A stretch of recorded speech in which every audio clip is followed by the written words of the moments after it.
Hola, les damos la bienvenida a Corazón Podcast, el podcast del corazón del Padre.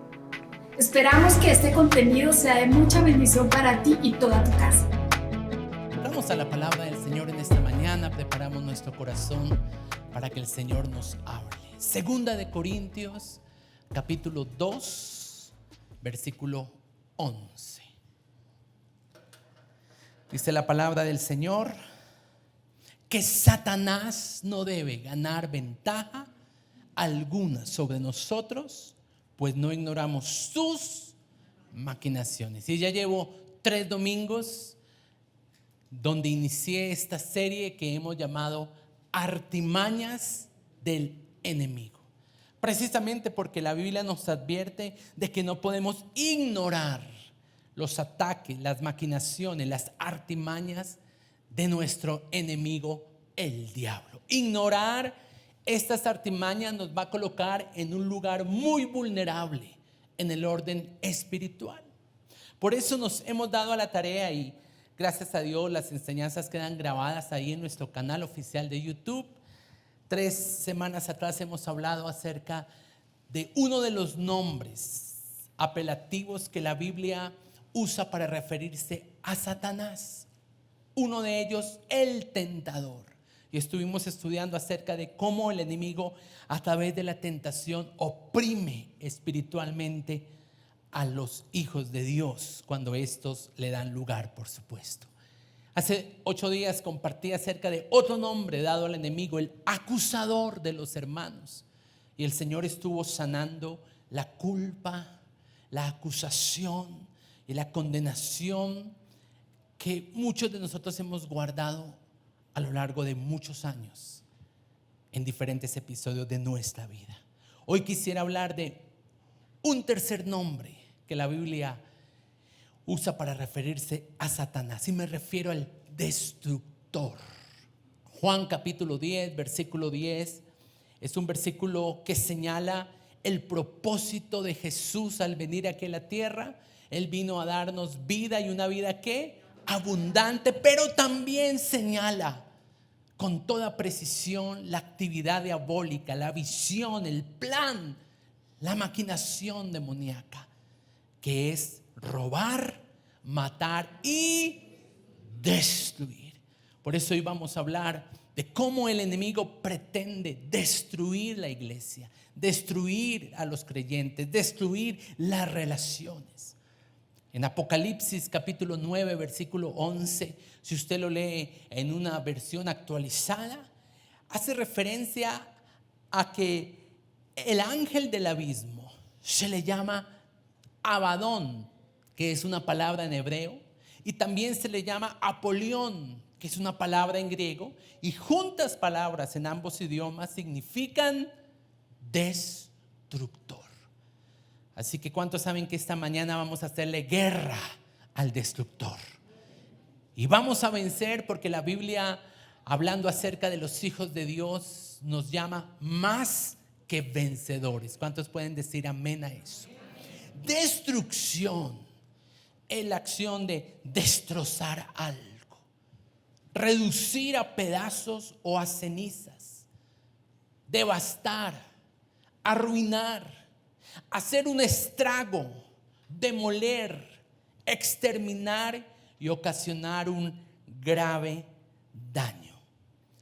Si los creyentes consideráramos con más detenimiento lo que la Biblia dice acerca del destructor, no seríamos tan ligeros en el momento de hacer guerra espiritual. Le daríamos más relevancia a nuestra lucha espiritual en contra del reino de las tinieblas, porque estoy seguro que nadie aquí quiere estar bajo destrucción. ¿Hay alguien aquí que quiere que su casa sea destruida? Que sus finanzas sean destruidas, que la relación con su cónyuge, con sus hijos, que su vida financiera sea destruida. Pues si usted no quiere eso, tendrá que entrar en una guerra vehemente en contra del destructor. Porque muchos, a pesar de ser creyentes, experimentan un tipo de destrucción en sus vidas por ignorar estos principios. Por eso, iglesia, no hagamos alianzas con el enemigo. No entremos en negociaciones, ni siquiera en acercamientos con él. Yo no quiero tener ningún tipo de cercanía con alguien que quiera venir a destruir mi casa. Es más, usted sabe, cuando hubo estas protestas violentas en la ciudad, la gente de alguna forma se armaba con palos de escoba, con piedras, todo con el propósito de que el destructor no ingresara a sus casas. Igual ocurre en el campo, en el plano espiritual. Y por eso mi invitación a la iglesia es que esta mañana le podamos decir al enemigo: basta ya, detente. ¿Cómo le vamos a decir? Basta ya, detente. Y ese es precisamente el nombre con el que titulé esta enseñanza. Porque el Señor nos ha dado autoridad en el nombre de Jesús. Dice la Biblia que todo lo que nosotros atemos en la tierra orando será atado en los lugares celestiales. Y que de la misma forma, al usted desatar sobre su vida paz, gozo, edificación, eso mismo será desatado en los ámbitos espirituales. Ahora es cierto, Satanás es un destructor, pero les tengo una maravillosa noticia: Jesucristo es un restaurador. Y puede que en esta mañana usted se sienta que el enemigo ha destruido áreas de su vida, la infancia de muchos, su vida conyugal, su visión y sus sueños acerca del futuro, su llamado ministerial. Puede que el enemigo haya intentado venir en contra de usted en esta área, pero Jesús vino a reparar y a restaurar todo lo que el enemigo ha dañado. Y esa es nuestra confianza en esta mañana. Yo quisiera hoy, a través de la vida de David, el rey de Israel, mostrar 3 aspectos que el enemigo permanentemente busca destruir en la vida de un creyente. Y el primer aspecto es que el enemigo, como destructor, no quiere que usted escuche la palabra y por eso se duerme. Por eso yo estoy atento para despertarles y animarles, porque yo sé que la palabra de Dios es necesaria. Amén.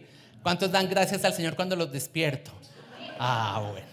Entonces, número 1, el enemigo busca destruir nuestra relación con Dios. Siempre será su principal objetivo, porque Él sabe que al desestabilizarnos espiritualmente, todas las áreas alrededor también serán afectadas.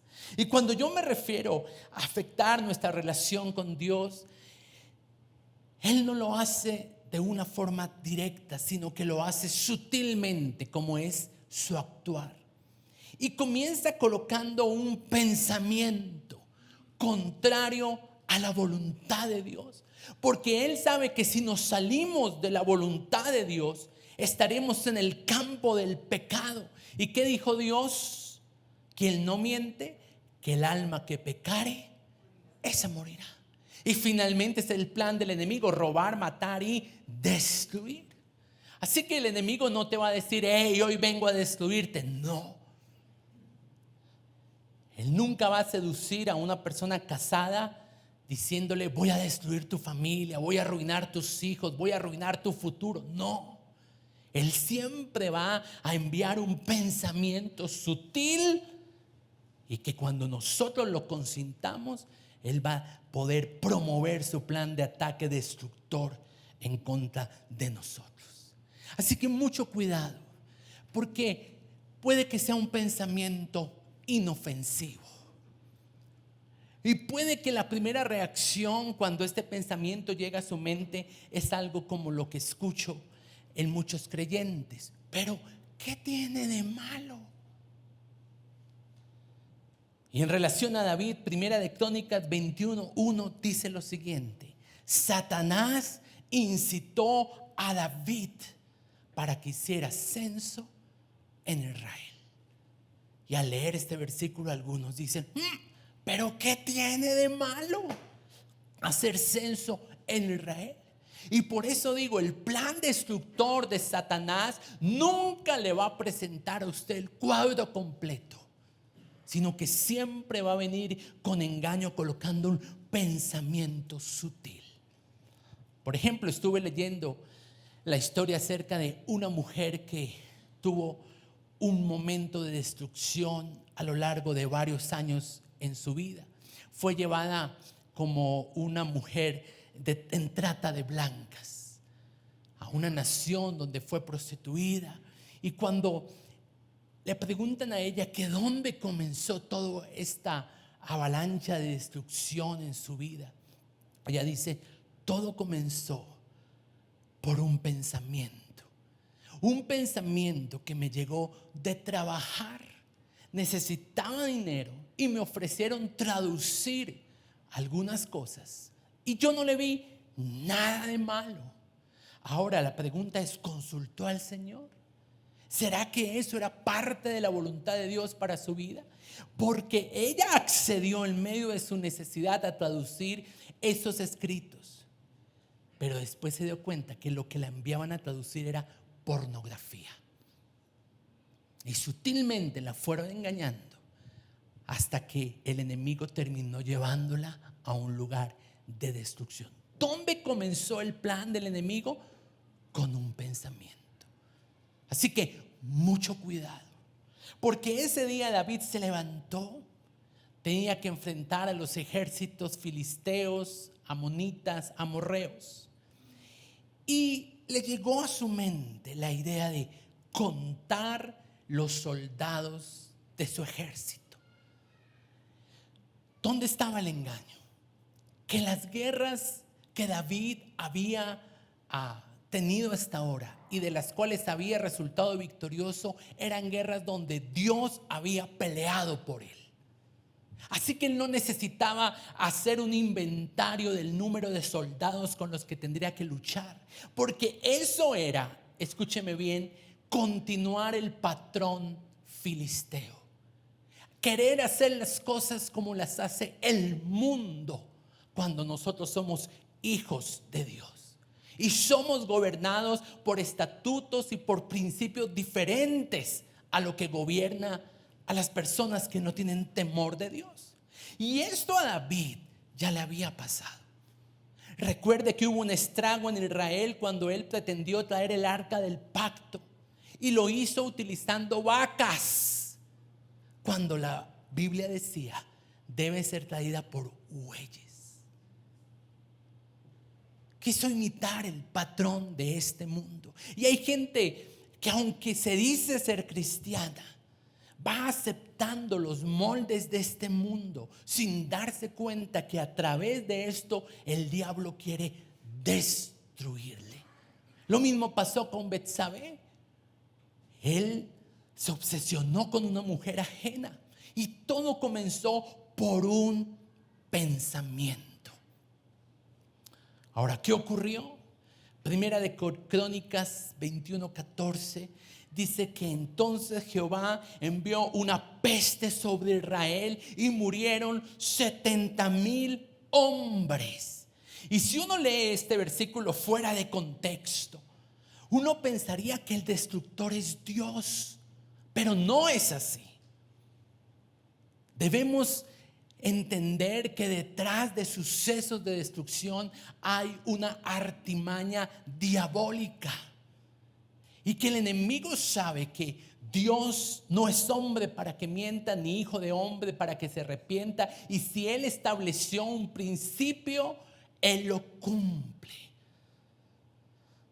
Murieron 70,000 personas como resultado de este pensamiento que David admitió en su mente.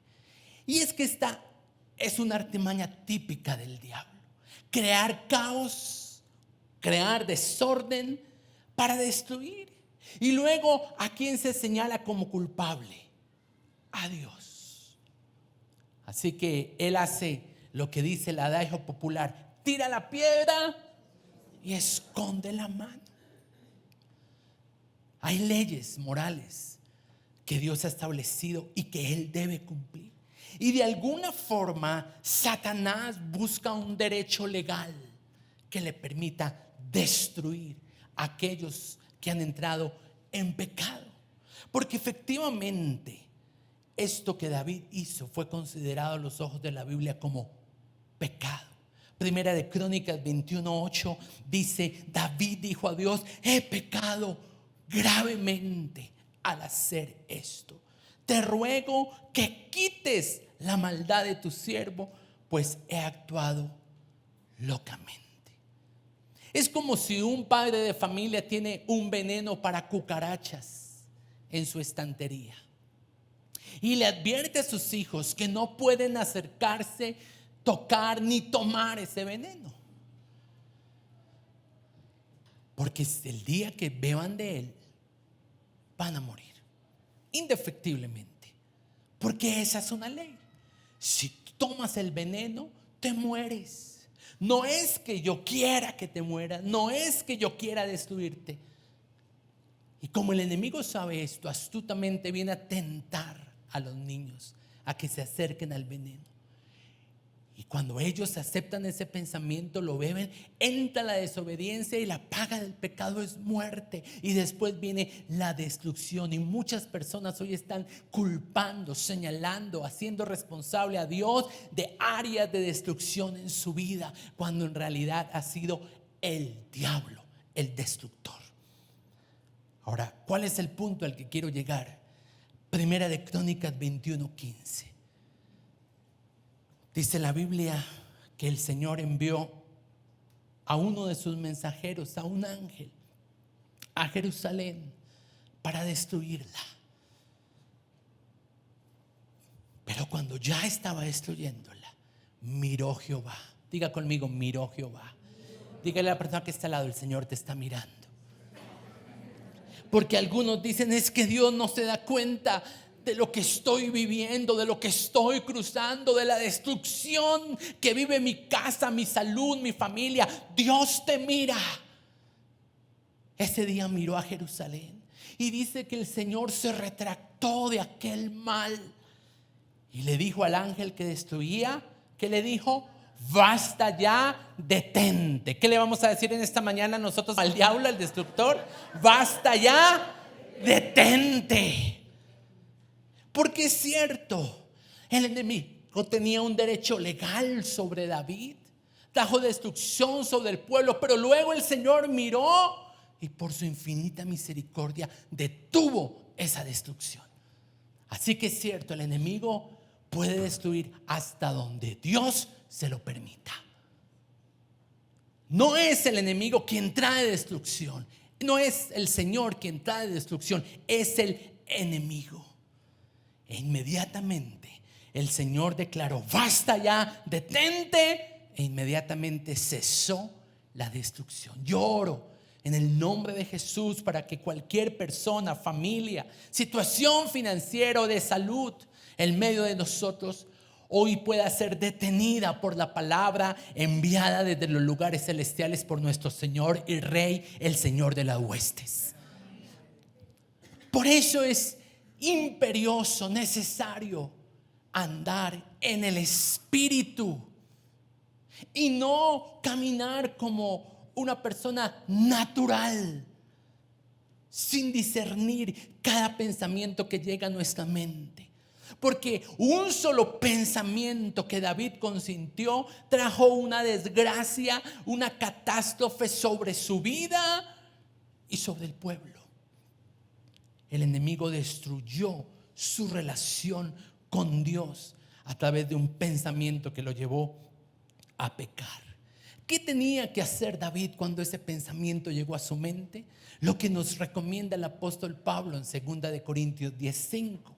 Tomar ese argumento, derribar ese pensamiento y llevar ese pensamiento cautivo sin darle libertad, para que se someta a la obediencia a Cristo Jesús. Mucho cuidado con aquellos que están considerando tomar decisiones en el ámbito natural sin primero consultar a Dios. Porque nunca una infidelidad se presenta con las consecuencias de destrucción que esta va a traer a un hombre, sino que se presenta como algo sin problema, como un pensamiento inofensivo, pero a la postre hay un plan militar diabólico en nuestra contra. Al verse afectada su relación con Dios, la fe de David comenzó a debilitarse y entonces él comenzó a ser gobernado por su ego. Un despido laboral no ocurre de la noche a la mañana. Ocurre porque usted consintió un pensamiento de ya no ser responsable en el lugar que le habían dado la oportunidad de trabajar. Porque empezó a hacer las cosas sin meterle el corazón, de cualquier manera. Porque ya no llegaba temprano, porque ya no cumplía con la meta. Y llega la carta de despido, ¿y a quién se culpa? Es que Dios me cerró la puerta. No fue Dios. El enemigo puso un pensamiento que usted consintió, que lo llevó a actuar, que lo llevó a pecar. ¿Qué hizo David? Él se arrepintió. Y de la misma forma nosotros necesitamos arrepentirnos de pensamientos a los que le hemos dado lugar en nuestra mente y que le han dado paso y acceso al destructor en nuestra vida. Y de acuerdo a esta escritura, cuando usted se arrepiente, ¿qué va a decir el Señor desde los lugares celestiales? Basta ya, detente. Así como ese día fue restaurado David en su relación con Dios y comenzó y en su corazón se sembró un principio tremendo de que él no le daría a Dios algo que no le costara. Aprendió una lección que se derivó de una destrucción, pero a la postre fue restaurado. Con esos mismos ojos, con esa misma visión, tenemos que leer pasajes como por ejemplo los de 1 Samuel 18, versículos 9 al 11, donde según el pensamiento de los habitantes de ese tiempo, un espíritu malo vino de parte de Dios para tomar a Saúl. Ahora, así lo escribieron ellos, así lo pensaban ellos, porque recuerde que hay pocas referencias a Satanás, al destructor en el Antiguo Testamento, como sí las hay en el Nuevo Testamento. Pero ellos consideraban que si un espíritu de tormento venía sobre Saúl, era porque Dios lo había enviado. Ahora, Dios lo permitió, porque Saúl le dio un derecho legal a Satanás. ¿Qué dice la Biblia? Que Saúl comenzó a mirar de una mala forma a David. Él entró y permitió pensamientos en su corazón de envidia hacia David. Y por eso un espíritu malo vino sobre él, al punto tal que ahora Saúl estaba obsesionado para ir detrás de David y matarlo. Y eso es lo que Jesús dijo: el diablo vino a destruir, ¿a qué más? A matar. Ahora ese espíritu estaba operando en Saúl. Y tal vez hay personas que en esta mañana pueden sentirse como Saúl, asediados por un espíritu que los atormenta permanentemente. O puede que haya personas como David que se sienten perseguidas, que los están buscando para hacerle daño, para hacerle mal. Pero hoy, en el nombre de Jesús, la iglesia va a decir: basta ya, detente. Ahora quiero ver este principio en el Nuevo Testamento y quiero considerar a uno de los 12, Judas, el que traicionó a Jesús. La Biblia dice en Juan capítulo 13, versículo 2: el diablo ya había puesto en el corazón de Judas que entregase a Jesús. Ahora esto me impacta porque no se nos precisa exactamente cuándo el enemigo puso ese pensamiento en el corazón de Judas, pero lo hizo, y Judas lo consintió y se convirtió en un traidor. Ahora, Judas pudo creer equivocadamente que él tenía relación con Jesús. Pero iglesia, una cosa es tener relación y otra cosa es tener posición. Judas tenía posición. Judas figuraba entre los 12. Judas se hacía llamar de los discípulos, el grupo cercano. Pero ¿qué había destruido el enemigo en Judas hacía mucho tiempo? Su relación con Jesús. Y le hablo a cristianos en esta mañana que tienen posición, pero no tienen relación. Ya el enemigo ha destruido su relación con Dios. Y por supuesto, cuando el enemigo ataca nuestra relación con Dios, ataca también nuestro propósito. ¿Usted se imagina si Judas no hubiera sucumbido ante los pensamientos diabólicos del destructor?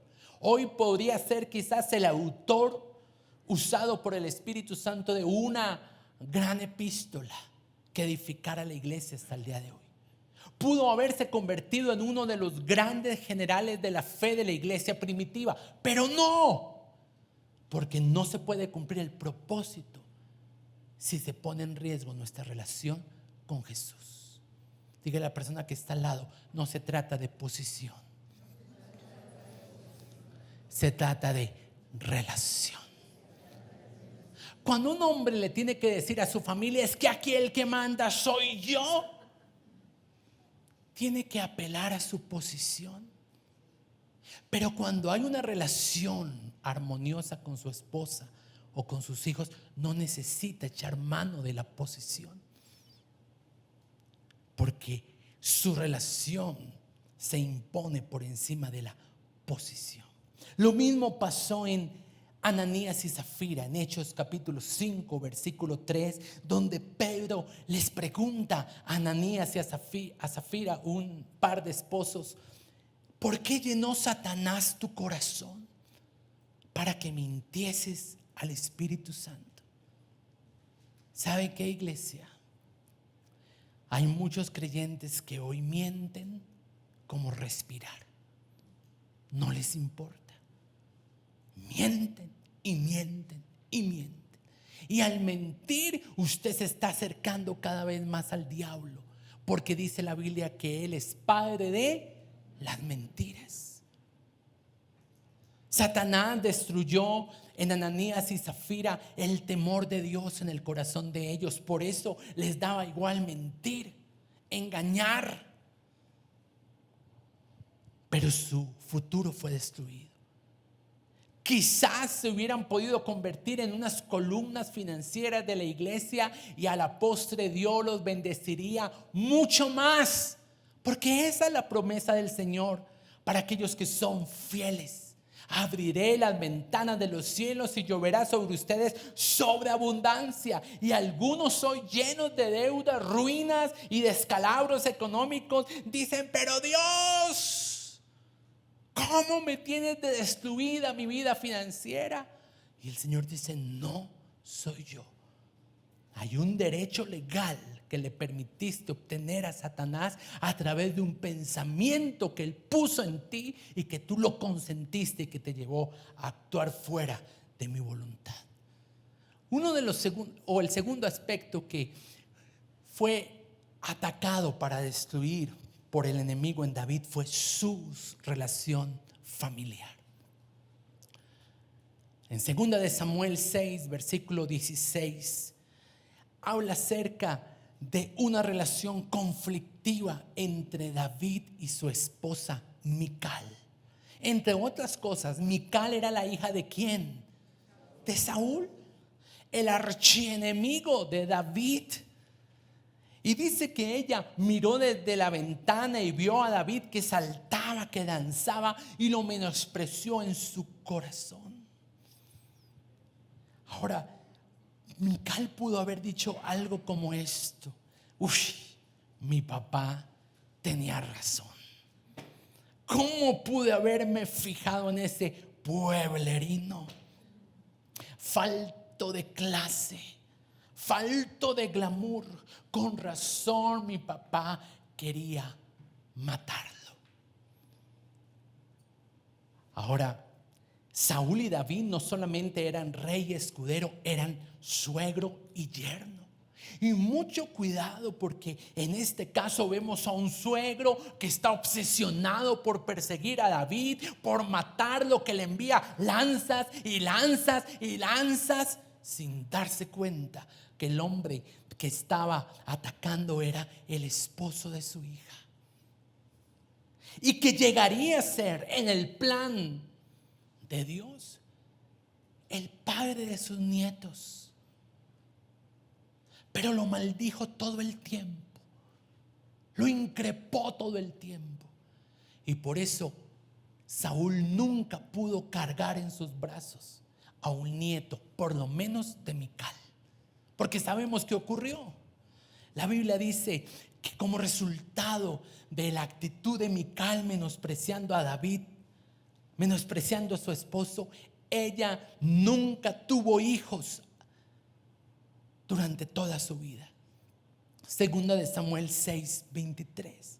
Y tal vez Saúl, tal vez Mical pueden estar enojados en contra de Dios. Tú destruiste mi sueño de ser mamá, tú destruiste mi sueño de ser abuelo. Pero no fue Dios, fue el enemigo. Por eso hoy necesitamos como iglesia levantarnos en la brecha, hacer guerra espiritual y decirle al enemigo: basta ya, detente. Ahora, eso pasa hoy en día en algunas familias, donde el enemigo coloca pensamientos para que las familias sean desleales los unos con los otros. Se habla mal del uno, del otro, y comienzan a hacerse como unas alianzas secretas, muchas veces entre hermanos, se cubren con la misma cobija, o mamás que le cubren el pecado a sus hijos, pero que su papá no se vaya. Y después la familia se destruye. Y todos dicen: ay, pero ¿acaso no vamos a la iglesia? ¿Acaso no estuvo en el Congreso de Restauración Familiar? Sí. Pero a través de nuestro pecado le habilitamos un camino de acceso al destructor. Eso mismo ocurrió con la primera familia de la historia en la Biblia: Adán y su esposa Eva. En Génesis 3:12, Adán le está diciendo al Señor, le está reclamando, le dice: la mujer que tú me diste, ella me dio de comer. Ellos comenzaron a culparse. Pero ¿sabemos dónde nació esta destrucción de este matrimonio? En un pensamiento, en una mentira que sutilmente Satanás puso en Eva, y que al finalmente trajo una destrucción no solamente sobre ellos, sino también sobre sus hijos, quienes crecieron con odio. Y por eso Caín se da la tarea de matar a su hermano y dividir y fragmentar toda la familia. Ahora, puede que Eva, antes de que sucediera todo esto, pensara: pero este pecado, si yo me como el fruto prohibido, esto solo me va a afectar a mí. Incorrecto, porque afectó a ella y a quién más, a su familia. Porque cuando el enemigo lanza un dardo para destruirlo, está pensando en su relación con Dios, pero también en sus relaciones familiares. Así que cuidado, deténgase y considere bien las decisiones que va a tomar. Fíltrelas a través de la Biblia y de la comunión con el Espíritu Santo, para que usted no tome una decisión precipitada, muchas veces motivada por odio, por rabia, por enojo, por amargura, y después, al verse sin familia, usted reniegue en contra de Dios. Es que le serví a Dios y Dios destruyó mi familia. No es cierto. Por eso mucho cuidado con las contiendas en casa. Hace un tiempo atrás hablé acerca de este tema, porque todos estamos atentos a que no haya fornicación, a que no haya adulterio, porque dice la Biblia que los que adulteran y los que fornican no entrarán en el reino de los cielos. Pero sorpresa, en Gálatas 5 Pablo dice: los que se la pasan en contienda, ellos tampoco entrarán en el reino de Dios. Así que sí, en el primer aspecto David se arrepintió. ¿Qué tenemos que hacer nosotros si vemos que el enemigo pretende destruir nuestras relaciones familiares? Restaurarlas cuanto antes. Con razón Pablo dijo: no se ponga el sol sobre vuestro enojo, ni deis lugar ¿a quién? Al destructor. Él es el destructor. Y número 3, Él también busca destruir nuestras relaciones eclesiásticas. Son importantes las relaciones. Por eso el enemigo las tiene como un blanco preferido: las relaciones con Dios, las relaciones con la familia y las relaciones en la iglesia. Jesús mismo advirtió acerca de esto. Dice en Mateo 16, 18, el Señor hablándole a Pedro, le dijo: edificaré mi iglesia y las puertas del Hades no que prevalecerán. Ahora, gloria a Dios, no prevalecerá, pero Jesús da a entender que habrán ataques, que el enemigo vendrá y luchará en contra de la iglesia. A la postre, nosotros somos del equipo de victoriosos. Pero debemos entender que si no sabemos usar la sabiduría en la milicia espiritual, el enemigo puede ganar ventaja. Hoy mucha gente está herida con la iglesia por desconocer al destructor de las relaciones eclesiásticas. ¿Y cómo destruye él las relaciones y la armonía de los hermanos? Pues con cosas como rivalidades. ¿Se acuerdan la iglesia de Corintio, que aparentemente fluía en los dones y que eran talentosos y que tenían mucho conocimiento? Pablo los exhorta y les dice: pero yo escucho que unos son de Cloé, que otros son de Apolos, que otros son de Pablo, pero todos somos de Cristo. No podemos hacer sectarismo, vandalismo, bandos por aparte, ranchos aparte. El enemigo usa las divisiones. El enemigo usa las falsas doctrinas, el pecado, la murmuración, el chisme, la traición. Yo no sé por qué hay un plato mexicano, dice que lo llaman pastor, ¿qué? ¿Carne al pastor? ¿Cómo? Y yo pienso en eso, digo, se fueron a comer carnes al pastor. Porque algunos que el domingo en la tarde eso es devoren al pastor. Pero pues, no aquí, no, esos son otros lados. En otro lugar, aquí no. Pero mucho cuidado, porque admitir ese tipo de comentarios, no solamente en contra del pastor, sino en contra de cualquier persona de la iglesia, comienza a deteriorar la iglesia. Y hay gente que dice: ay, pastor, yo quisiera que la iglesia creciera más, yo quisiera que fuera más robusta. Y entonces, ¿por qué no cuida sus relaciones y lo que dice de la gente de la iglesia? Porque la murmuración habilita una puerta espiritual para que Satanás venga y destruya las congregaciones. Eso mismo le ocurrió a David. En el Salmo 55, versículos 12 al 14, David está profundamente afectado. Él tiene un dolor en su corazón, porque alguien con el que él ministraba en la casa de Dios le había sido desleal. Alguien con el que compartió congresos, ministerios, eventos en la iglesia, de repente lo traicionó. Y por eso él, desde lo profundo de su corazón, levanta este lamento y dice: ¿por qué no me afrentó un enemigo, lo cual yo habría soportado? Ni se alzó contra mí el que me aborrecía, porque yo me hubiera ocultado de él, sino tú, hombre, al parecer íntimo mío, mi guía y mi familiar.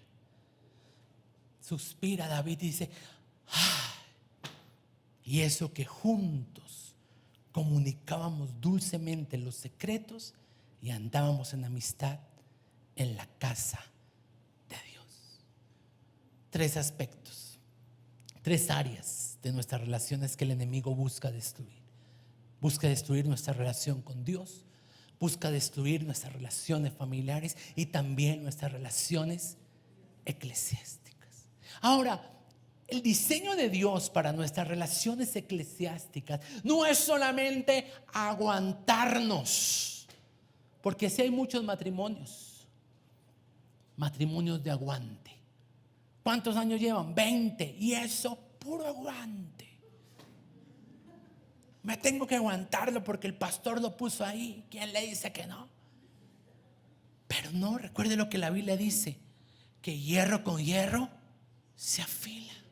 Si Dios permite que una persona esté en un lugar sirviendo a mi lado, es porque Dios quiere procesar mi carácter y afilarme a través de esa persona. No se trata de solo ahí soportándolo, ignorándolo, sino se trata de tener armonía, paz y amor. Porque en esto conocerán que somos sus discípulos, en que nos amemos los unos a los otros. La Biblia en uno de los salmos dice que hermoso es ver a los hermanos en armonía, no mirándose así feo. Estaban unánimes juntos. Así que mire la persona que tiene al lado. Ahora míreme a mí. Usted no puede seguir viendo a su hermano como su enemigo. Él no es el destructor. Él no puede ser la causa por la cual usted se va de una iglesia. No.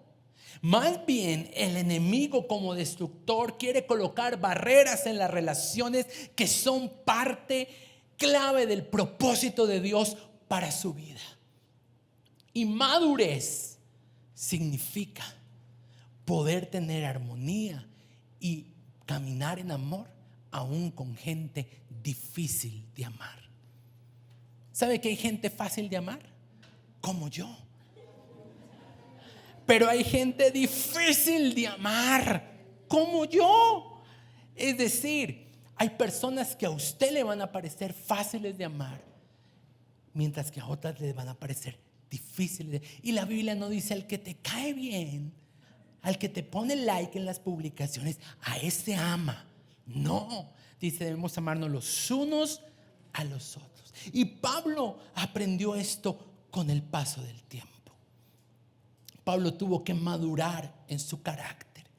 En 2 de Timoteo 4:11, Pablo escribiendo desde un calabozo, escribiendo desde una cárcel, en uno de los escenarios más inhóspitos que pueda existir, le escribe a Timoteo y le dice: toma a Juan Marcos y tráelo contigo en tu próxima visita, porque él me es útil para el ministerio. Pero ¿sabe qué había pasado un tiempo atrás? Pablo lo había menospreciado. Pablo le parecía que Juan Marcos no tenía la misma estatura espiritual. A Pablo le molestó que en uno de los viajes misioneros Juan Marcos se hubiera quedado. Y hubo un conflicto. Lo que dice la Biblia es que Bernabé y Pablo tuvieron un conflicto porque Bernabé le quería dar otra oportunidad a Juan Marcos. En cambio, Pablo dijo: no está bien que un tipo así esté en el ministerio. Inmaduro, inútil, no sirve. Pero años después en la cárcel, ¿qué está diciendo Pablo? Tráelo, me es útil para el ministerio. ¿Qué hubiese pasado si Juan Marcos se resiente con Pablo, se pone digno como algunos y se va? No había podido consolar a Pablo después en la cárcel. Él permaneció a pesar del rechazo. Él permaneció a pesar de las dificultades en las relaciones eclesiásticas. ¿Sabe? Gracias a Dios, el Señor le dio la oportunidad a Pablo de mandar por Juan Marcos y restaurar su relación y decirle: Juan Marcos, qué bueno verte, quiero pedirte perdón porque durante un tiempo en mi inmadurez, en mis complejos, en mis inseguridades, yo pensé que no te necesitaba, pero hoy me eres útil para el ministerio. Y pudieron abrazarse, pudieron llorar, pudieron sanar su relación, porque algunos no tienen la oportunidad de restaurar. Y luego le dicen: Juan Marcos se murió. O le dicen: Juan Marcos se fue para el mundo. Y usted: ay, Señor, tráelo. Pero fue por su culpa que lo echó.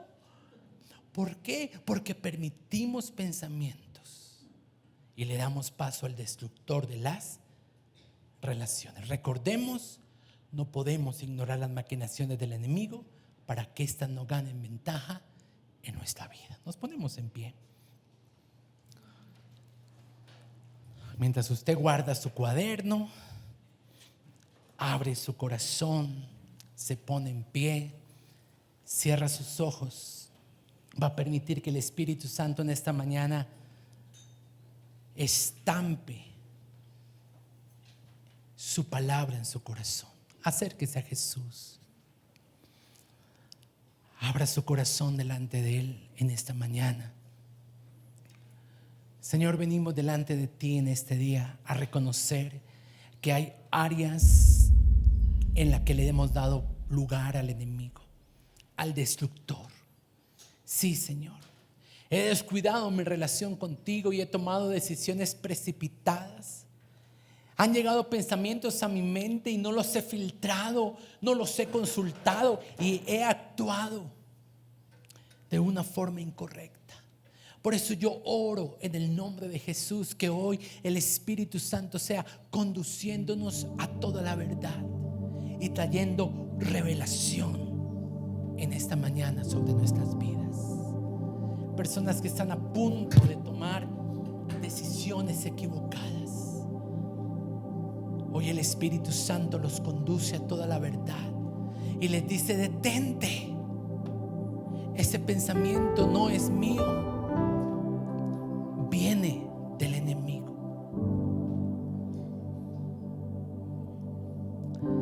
Y si es el caso, yo quiero que usted comience a arrepentirse de pensamientos a los que usted le ha dado lugar en su mente, de actuaciones, de palabras en las que usted ha entrado y le ha dado acceso al destructor en su vida, en su relación con Dios primeramente, pero también en su relación con su familia. Tal vez usted ha hecho declaraciones en medio del enojo, de la rabia, acerca de su cónyuge, acerca de sus padres, acerca de sus hermanos, de sus hijos, sin saber que esto le ha habilitado un lugar de acceso espiritual al destructor. Y por eso yo quiero que usted hoy levante un clamor ante el Señor.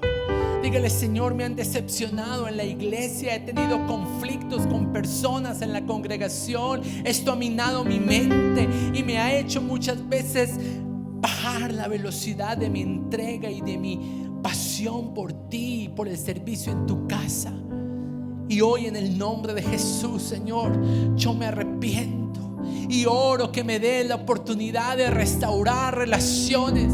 Y tal vez en la cueva, en la cárcel, en el lugar donde me encuentro, yo pueda reconocer que gente que ayer desaprobé, que gente que ayer demerité, como lo hizo Mical con David, hoy me son útiles para el ministerio. Hoy son personas que pueden consolarme, que pueden restaurarme, que pueden demostrarme el amor de Dios. Perdóname, Señor, porque al rechazarlos a ellos, al hablar mal de ellos, estaba hablando mal de ti, de tu cuerpo, de tus hijos. Y hoy me arrepiento. Y yo clamo, Señor, mira el avance del enemigo en mi vida. Acérquese al Señor y dígale: mira lo que el enemigo ha destruido dentro de mí, en mi relación con Dios, mi fe, cómo ha bajado mis niveles de devoción a Él, cómo ha bajado mi pasión hacia Él, cómo ha minado mi mente con pensamientos contrarios a su voluntad. Y yo oro, Señor, mira este cuadro de avance del destructor en mi vida.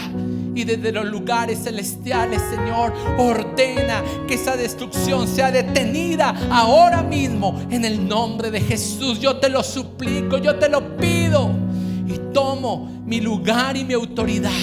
La autoridad que tú me has dado a través de Cristo. Y como iglesia y como ejército del Señor me levanto en esta mañana para cancelar cualquier efecto del enemigo que ha pretendido venir a robar, a matar y a destruir. Y yo quiero que en esta mañana usted pelee por su casa, pelee por la iglesia, pelee por su relación con Dios y entre en guerra espiritual y le diga al enemigo en el nombre de Jesús: basta ya, detente. Tomamos autoridad porque la Biblia dice que aunque el reino del Hades pueda atacar la iglesia, no prevalecerá, no vencerá. Y hoy en el nombre de Jesús le recordamos al enemigo que él está por debajo de nuestros pies y espiritualmente quebrantamos toda avance, todo ataque, toda destrucción del enemigo en la salud de las personas, en las relaciones matrimoniales, en las relaciones familiares, en las relaciones dentro de la iglesia. Atamos al adversario, le quitamos poder, le quitamos oportunidad, anulamos cualquier espacio, cualquier terreno que le hayamos dado. En el nombre de Cristo Jesús nos arrepentimos, nos apropiamos del perdón de Jesús a través de la sangre del Cordero, y con esta misma sangre hoy consagramos nuestros ámbitos espirituales, familiares, eclesiásticos, los consagramos al señorío del Señor, y en el nombre de Jesús le ordenamos a Satanás y a sus huestes que huya. En el nombre de Jesús se va